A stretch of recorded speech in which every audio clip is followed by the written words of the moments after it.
Welcome to Streams of Income, hosted by best-selling author and entrepreneur Dr. David Powers, where we discuss streams of income, passive income, residual income, and even why there are dinosaurs and zombies in this intro. Fasten your seatbelts and get ready to dive in.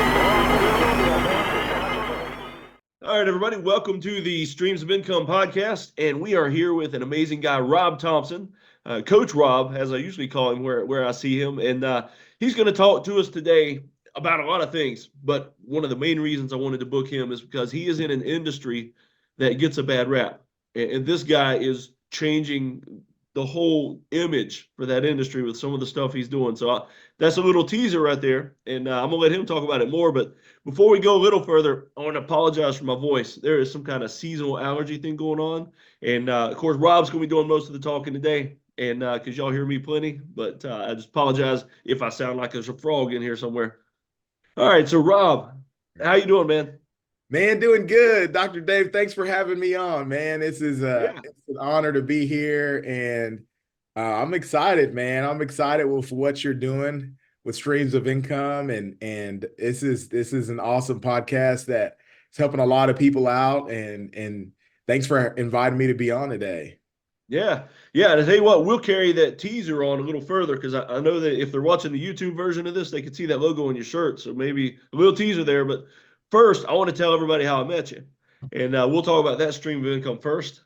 And Okay. So Coach Rob, as I know him mainly, I met him through Increase Life, which is a program that Travis Peters founded.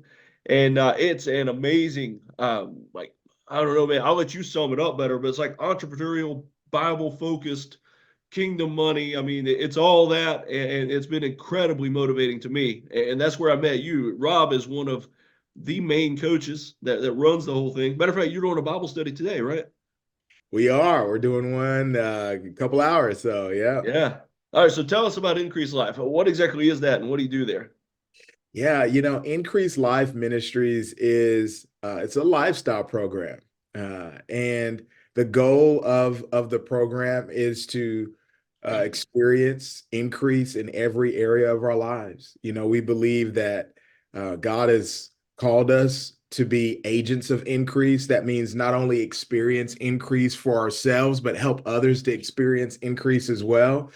And we also believe that increase isn't something that's just financial. Financial is a part of it, but we also believe that we're called to increase in our family relationships, increase in our fulfillment, increase in our fitness, and of course, finances and our faith as well. And so that's the primary focus of the program, is to really allow the individuals that join to learn the fundamentals of what it looks like to understand what God's promises are regarding increase and how to apply and appropriate those promises so that we can experience them in our lives.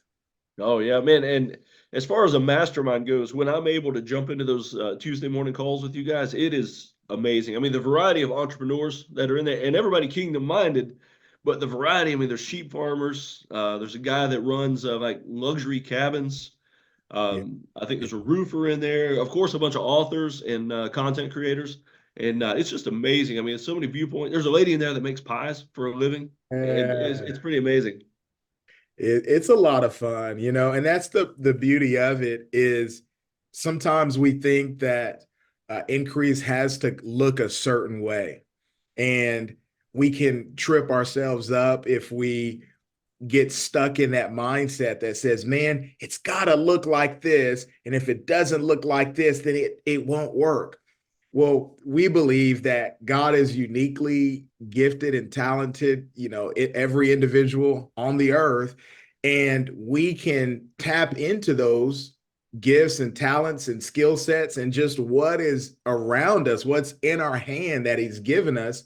And that can be something that he uses to bless other people and also bring financial increase into our lives. And so it's so cool to get on a mastermind call like that and get to see the diversity of ways that God is just blessing so many people as they just use what's in their hand or use what's around them. So Yeah, man, and you and Travis too. When you're leading that, it's like I mean, you lead everything with scripture, but you don't pull any punches neither. I mean, yeah, I've heard Travis get kind of rough when some of them was like, "Man, you just need to get up off the couch and get to work. God yeah. didn't call you to sit on the couch," and I like it. It motivates me. Yeah, that's one of the things that we love about Travis is number one, he's always full of scripture. So any advice or wisdom that he's going to share, that it's going to be based on the word of God, number one. And then number two, he's going to tell it like it is. He's not going to sugarcoat it.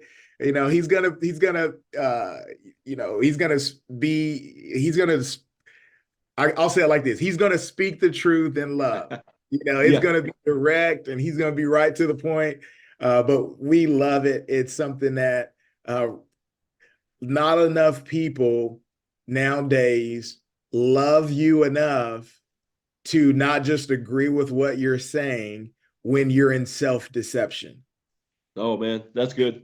And that can be tough because, you know, you don't want to pick fights everywhere you go but if you're connecting with someone and you really want what's best for them and you see they're about to walk off a cliff, then you tell them, hey, what you're doing is going to walk you off a cliff. The direction that you're headed is in danger. You need to Yeah, stop and turn around.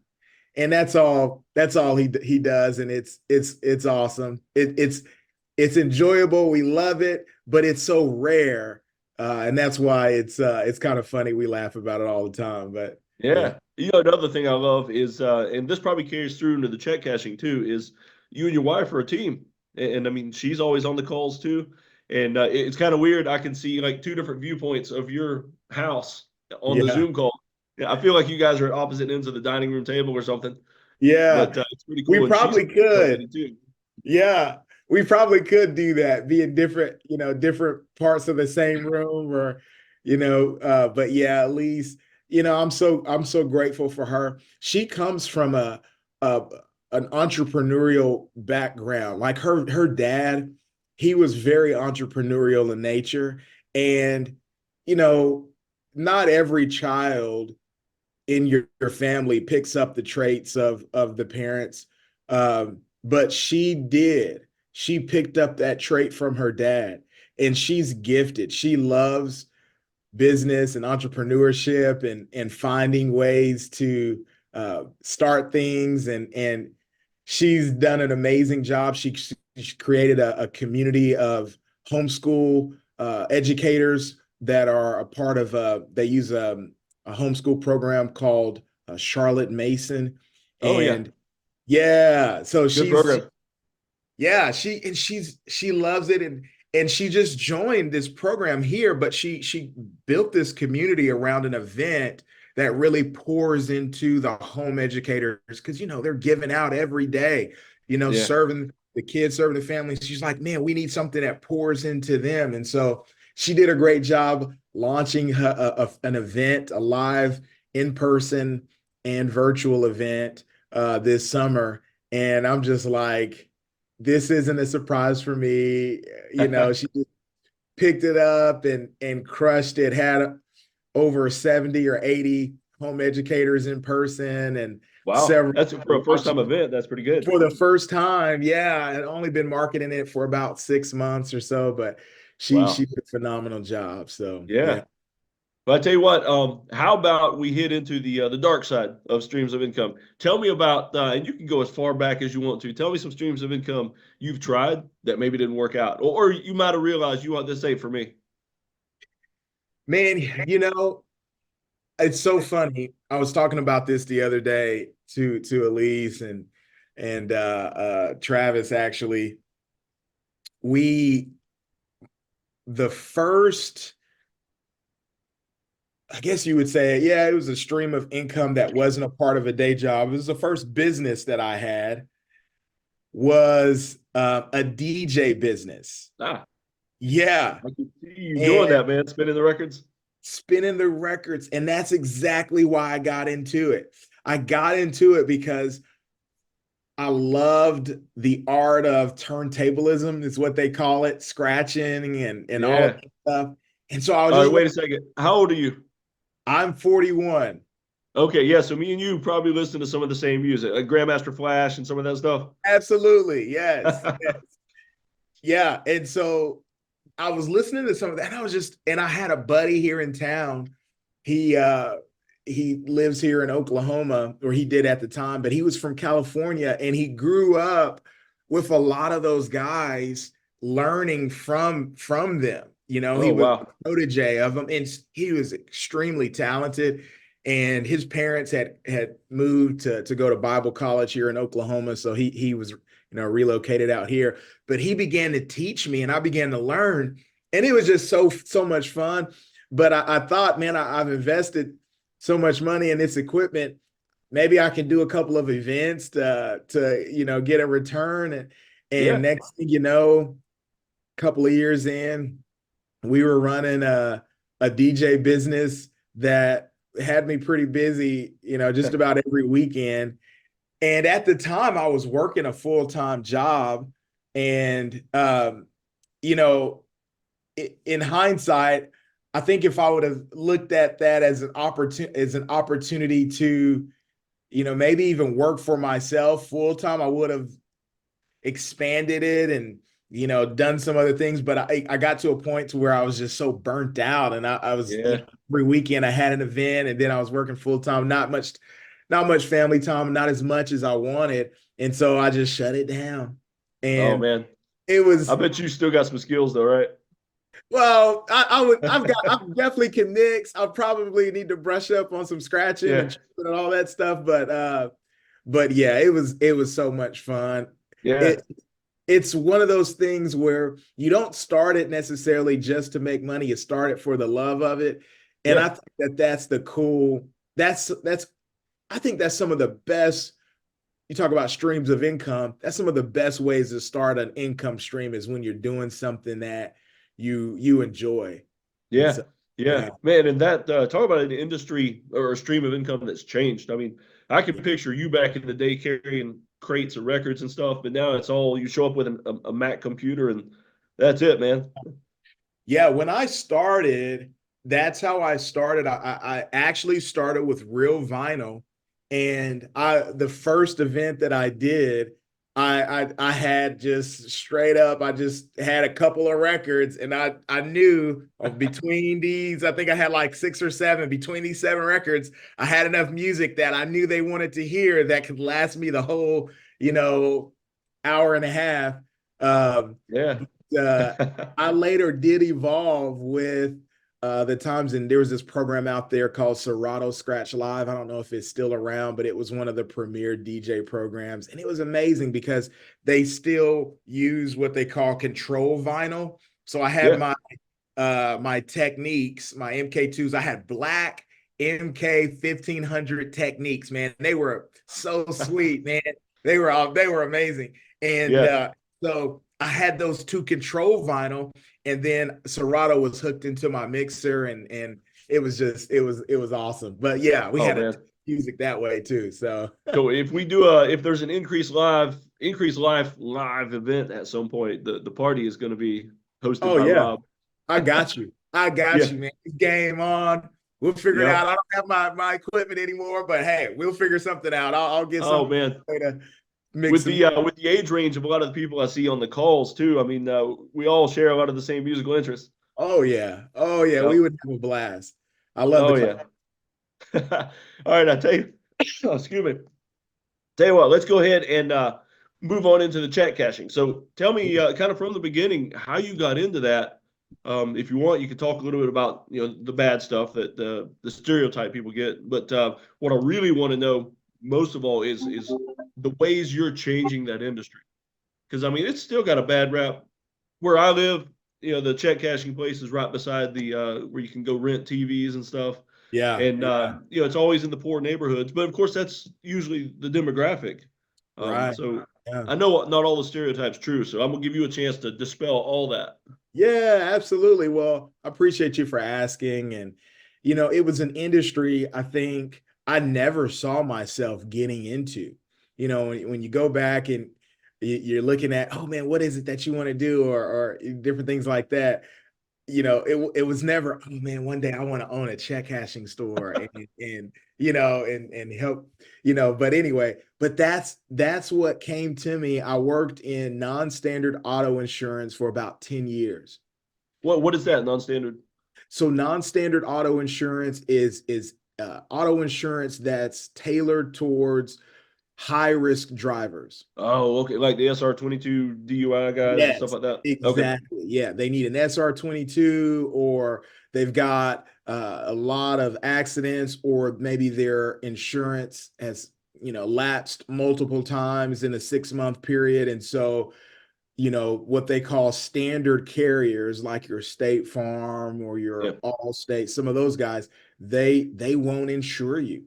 And so what this most of the states did in their Department of Insurance, they created a space that said, we're going to allow companies to provide a product that is a low cost, but insures those individuals without using the traditional means to qualify them, like a credit score or what they Okay. call an insurance score.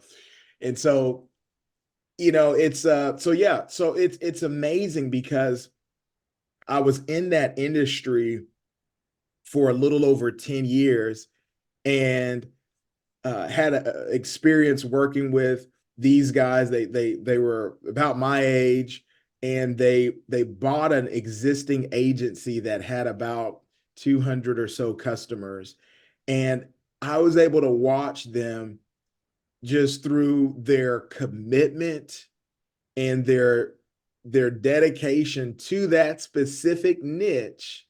Yeah. I was able to watch them grow that business into over a 20,000 book Wow. business of customers all across the state and even into Texas. At one time, we were in several other states as well. And just seeing them do that, but it was, the other side of it was, it was serving that, what you would call maybe that at-risk population. Yeah. Yeah, because Whereas, I mean, even if they screwed up, like say a DUI or something, yeah, if you prevent them from being able to get to work, things like that, they can never make it right. And so exactly. you want them to be punished for the thing, but punishing them forever, Right. that's not right. Yeah, and that, I think that was, in a way, it's so funny because I think that was maybe God preparing me for this business, that opportunity that came to us. Um, but yeah, we people needed to be insured in order to drive. It's a requirement in pretty much every state to have at least liability insurance, and you want them to carry that insurance because it's going to help the cost of insurance to go down overall, because you don't have as many uninsured drivers out there. Yeah. And so anyway, having an understanding of that, I think it really did help me. We had a family friend. He was really like a mentor to me. And he and his wife, they owned several businesses in the city here in Tulsa that we live, where we live. They had mailbox stores, and they had the check cashing store, and then a couple of other businesses as Yeah. well.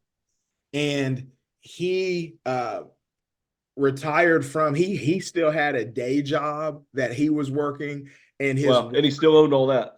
he owned all of that, Man. had a day job, and his wife pretty much ran the operations for all of those other businesses, Wow. those stores. And he retired, or he retired from his day job and began to do consulting, and they got an opportunity to do some work overseas and travel and different things. And so he decided that, he wanted her to be able to come with him more, and they began selling off a lot of their businesses, and that was one of them. And he approached me and said, hey, this is an opportunity, wanted to see if you're interested.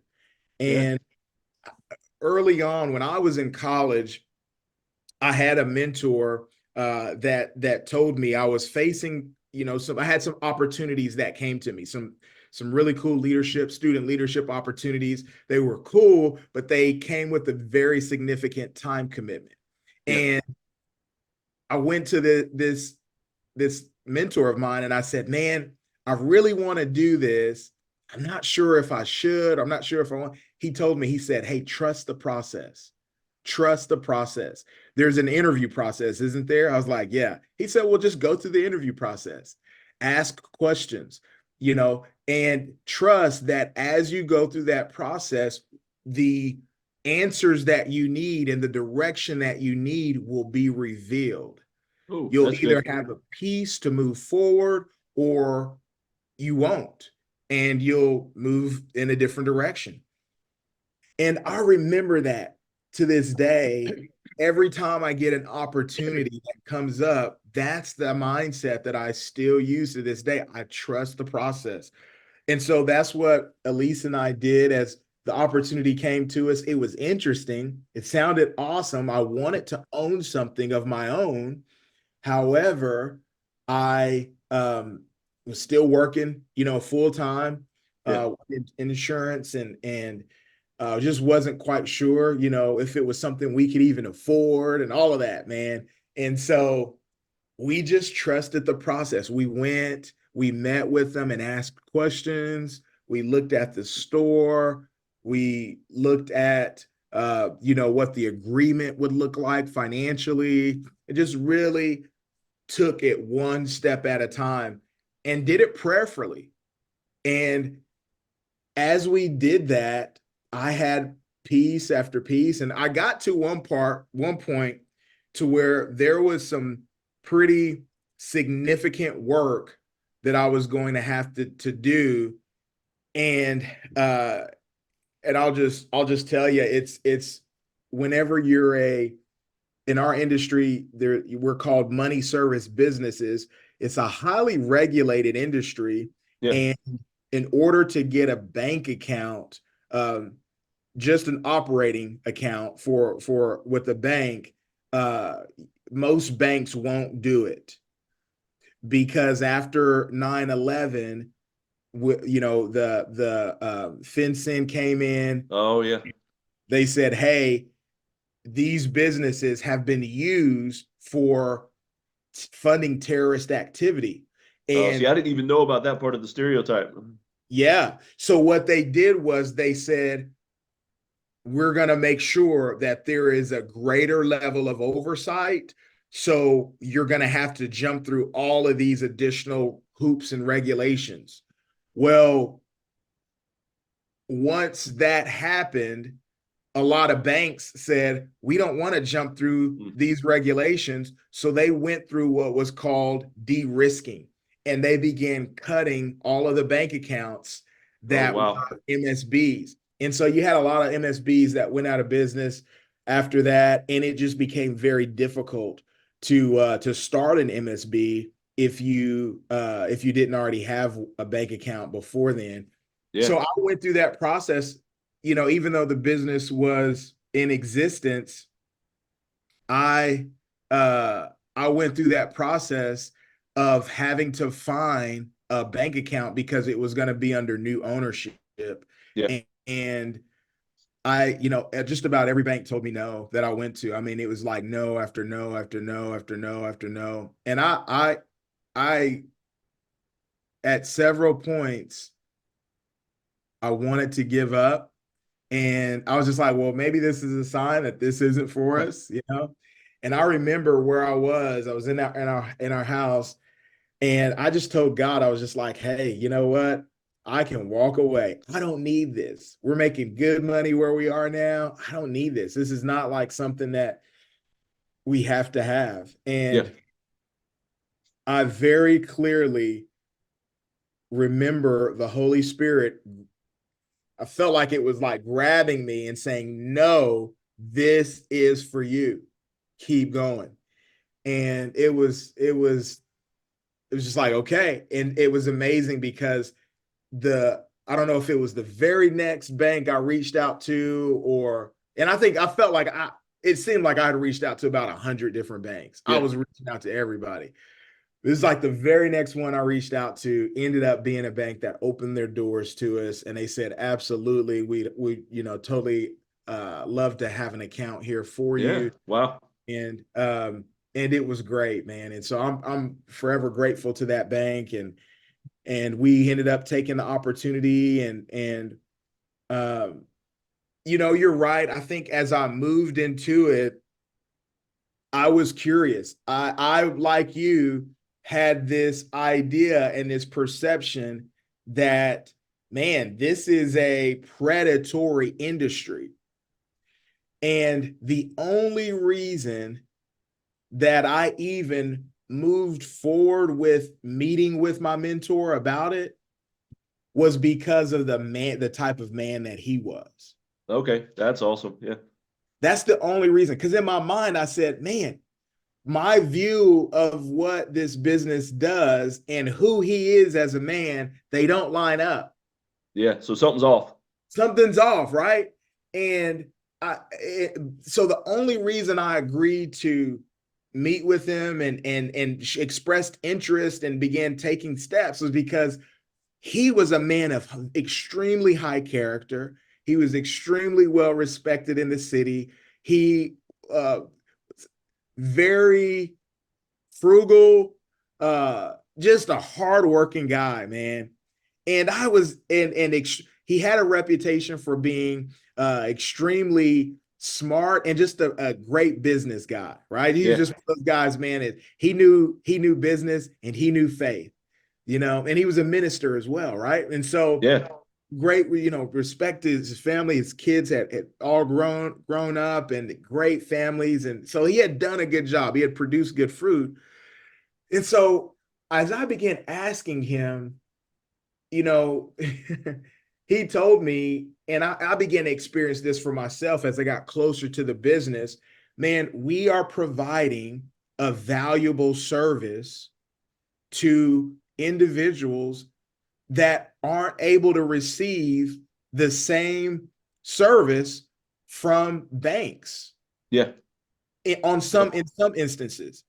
And the primary customer that he was serving in the community there, a lot of them were immigrant laborers. Okay.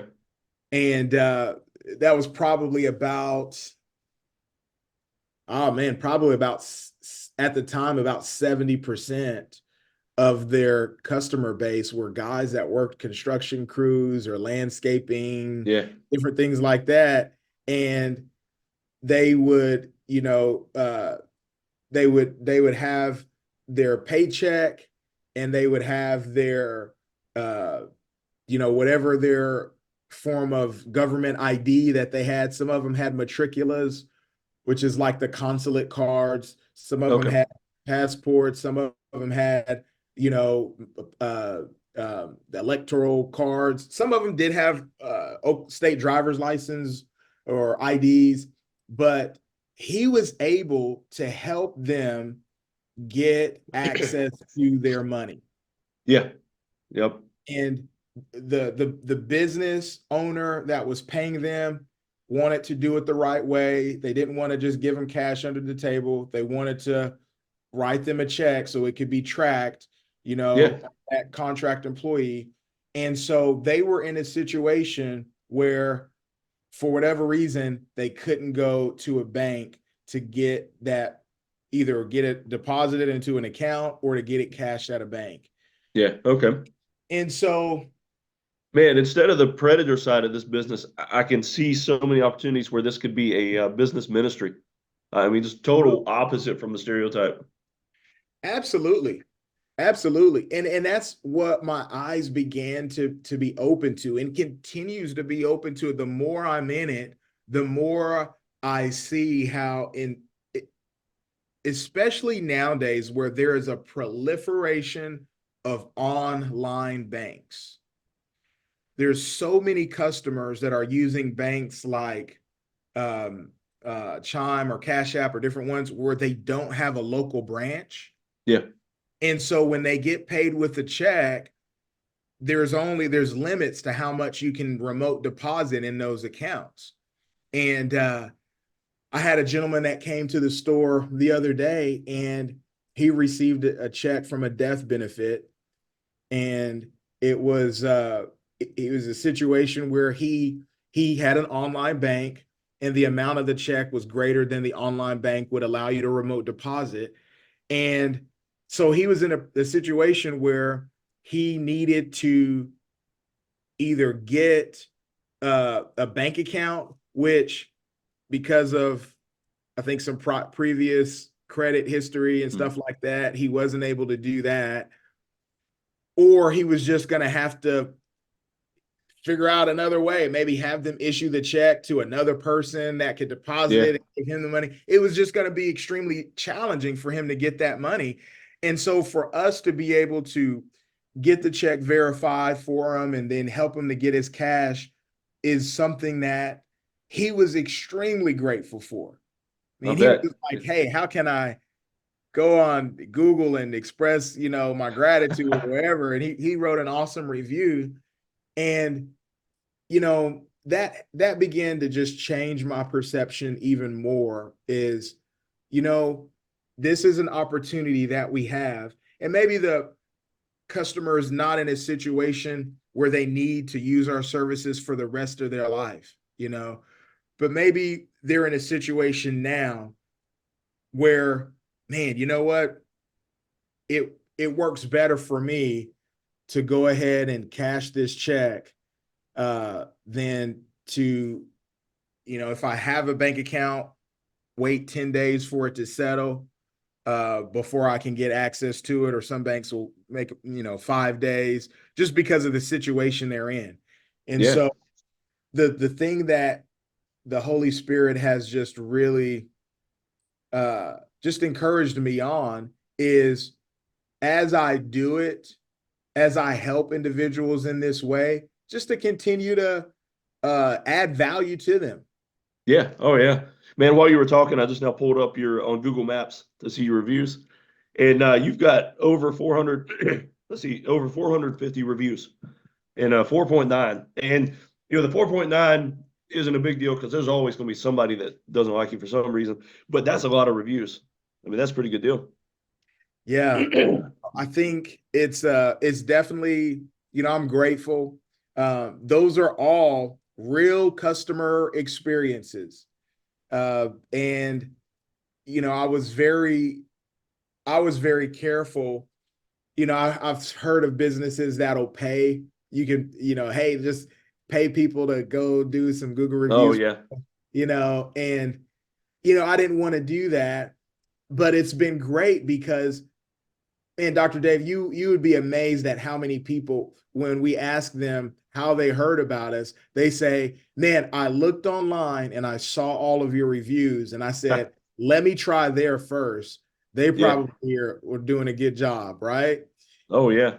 I mean, this first one right here that pops up, or there's two of them, it's kind of funny. One of them says, won't go anywhere else when I need a check cashed. And the next one down says, I got a free drink as well. Yeah, So, yeah. I mean, man, you were doing a business and just serving people, And that's what it's about. I think it's as I've learned, when we focus on how we can serve people, it's never about, man, how much money can I make today? It's always about, man, how many people can I help? How many people can I serve today? Yeah.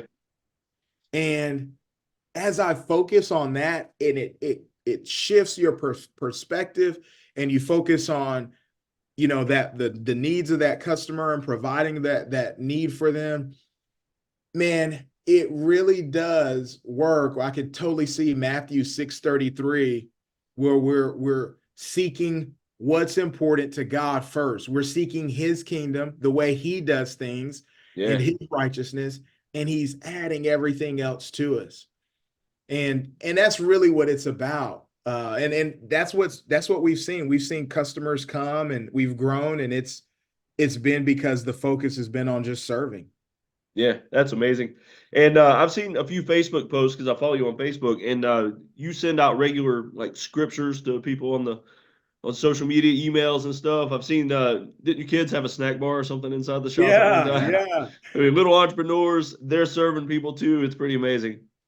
It's awesome, man. Being able to teach them and allow them to get an idea and start walking it out and you know my oldest, teaching him how to ask for the sale, my oldest Oh son. man, Yeah, that was so cool. I remember, most adults don't know that skill. yeah, exactly, right, Yep. and it was so cool. He set up his little snack shack there in the store, and first customer comes in, and he's got his great smile on his face, and he's just looking at him, and the customer looks at him and looks at all of his snacks and just keeps walking on by, and Josiah's just there with a smile on his Oh, face, and the customer finishes getting their check cash, and then walks right by and waves him, leaves him. I said, "Hey, buddy, you're doing a great job smiling, but we got to ask them if they want to buy a snack, And yep. that's all it took, man. He started asking everybody. Oh yeah, yeah. I mean, it's hard to resist a kid selling snacks or lemonade or something, man. It's just, you can't Yeah, walk away from that. yeah, Yeah. yeah, And the coolest thing to me about that is that how our kids, they grow up around what we do, and so a lot of times they don't want anything to do with the industry we're in because they're sick of it. yeah. But more than anything else, no matter what your kids do, they're going to see that I can do a service for people no matter what I'm doing. Anything, and turn it into a workplace ministry and just do what God built me to do, but serve people at the same time while I'm making money. That's right. And that's really, I believe, what kingdom is all about, right? It's about how can we provide something that blesses other people. We were reading in Isaiah chapter 40 yesterday, and I think it was like verse 27 or 28, and it talks about how God is the creator of everything seen with our eyes and imagined. Yeah. And I just, we sat for a moment and we were just talking, man, God is the God. He's the creator of our imagination. Oh And man. Yeah. I was just telling the kids, I was like, obviously we know he's the creator of everything that we've seen, but even the things that aren't even created yet, that's in our imaginations, he's the creator of that too. We can work with him. And as we get ideas, creative ideas and awesome, imaginations and things he brings to us, we can produce them. And what do? They bless others. Yep. And that's what it's about. And so we were getting all excited because then they start coming up with all these, ideas of, what if we did this or what if we did? Hey, give it a shot. Go try it. Yep. Oh Yeah. man, that's great. All right, I'll tell you what, as we're getting ready to wrap up, last question I always like to ask everybody. If you could only choose one income stream for the rest of your life, one you've done before, one you've never tried, but you think you'd love and could do it forever, what would that be? What would that dream income stream be? The dream income stream. And you don't have to worry about how much money it makes neither. You're doing it because you love it. Yeah. Yeah. Man, that's a good one. Man, I think the best income stream is passive income stream. But oh man, that's such a good question, Dr. Dave. This one always stumps it. It either I've got stumps so many people or ideas. they've been thinking about it. Here's what I'll do. Here's what I'm gonna say. If I had to just choose one, I believe that the one that God has given me right now is because I believe he's given it to me. That's the one that I'm going to stick with Yeah. in All right. the lane. And I believe that it can look however I want it to look. Like right now, I usually, I'm in the store each day at some level, spending time there for part of the day. But maybe in another couple of years, I'll have somebody replace myself, and we're growing, so it's not me, but that stream is still there. And Yeah. Yep. you know what? I'm gonna stick with that one because gives me an opportunity to serve the people that he's given me and continue to watch it grow. So Yeah. All right. Yeah. Sounds good. Yeah. As you get older, turning that passive so you can spend more time with the kids and grandkids yeah, eventually. Yep. absolutely. Yeah. Absolutely. All right. Well, Coach Rob, thanks for being with us, and I'll let you go because I know you got a Bible study to prep for, and you got to show your face in the store at some point, just because people want to see you. Yeah. Well, Appreciate you coming and hanging out with us. thanks for having me. Thanks for doing this podcast. I know there's a lot of different things that you have going on as well, but I believe that this opportunity, man, it's what you're doing on this podcast.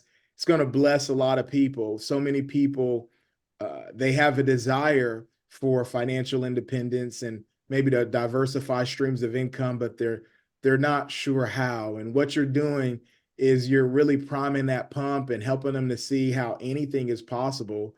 And it's exciting, man. And so Yeah. thank you for what you're doing. Man, for every person I can help escape from a W-2 job that they hate, that stifles their creativity and their spirit, that's a win for me. Absolutely. Well, you're doing a lot of it. So Oh my goodness, man, that was an amazing interview with Coach Rob. I hope you enjoyed it, and I hope it opened your eyes to an industry that it gets a bad rap, but you get somebody like Coach Rob in there, and man, and can turn the whole thing around. Once again, though, I just wanted to apologize for my voice. If you listen to it, you could hear it cracking at points when I was trying to talk. And of course, if you watch the YouTube version, you see me backing off to cough every now and then. I didn't want to give up that appointment with Coach Rob because I know he's a busy guy, and and I'm one of those guys that with business, it's like a love language for me. Honoring appointments, honoring commitments, honoring people's time. And Coach Rob, he put that time aside for me, and man, I did not want to waste it.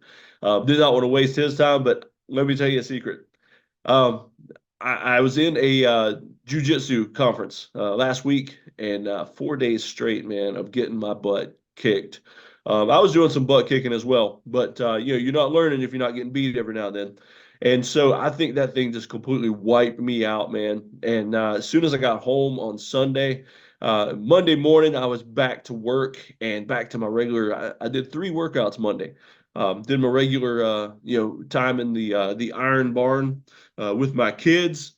Did the mailbox hike, and then that evening stair climbs and stadium climbs at my son's football practice. And man, I think I just overdid it. And Coach Rob didn't have any idea, but I'm like running 103 fever right now, and just I'm totally messed up right now, man. But I wanted to do the podcast, so I just wanted to tell you guys all. I wanted to tell you this in case you just noticed, like, hey, Dave seems a little off. Wonder if he's okay. That's all it is. So I'm hitting the supplements, getting plenty of vitamin D, sunlight, and but man, it's like 80 degrees right now in my office, and I'm still wearing a sweater and a toboggan right now, and just trying to survive the day. But I hope you enjoyed that. There's going to be links and everything in the show notes. And the next podcast you see from me, it should be Dr. Dave at full strength. No toboggan. You'll get to see the glare off my shiny bald head. And I'll see y'all next time. Y'all take care. Yeah, I'd like to tell you about one final thing before I let you go. It's called Passive Income Engines. I started out in this group called Passive Income Engines, or PI, as everybody likes to refer to it, as a regular member myself. I was getting involved in some crypto investing and some other things, and I wanted to learn more about it so that I didn't lose everything on some risky projects.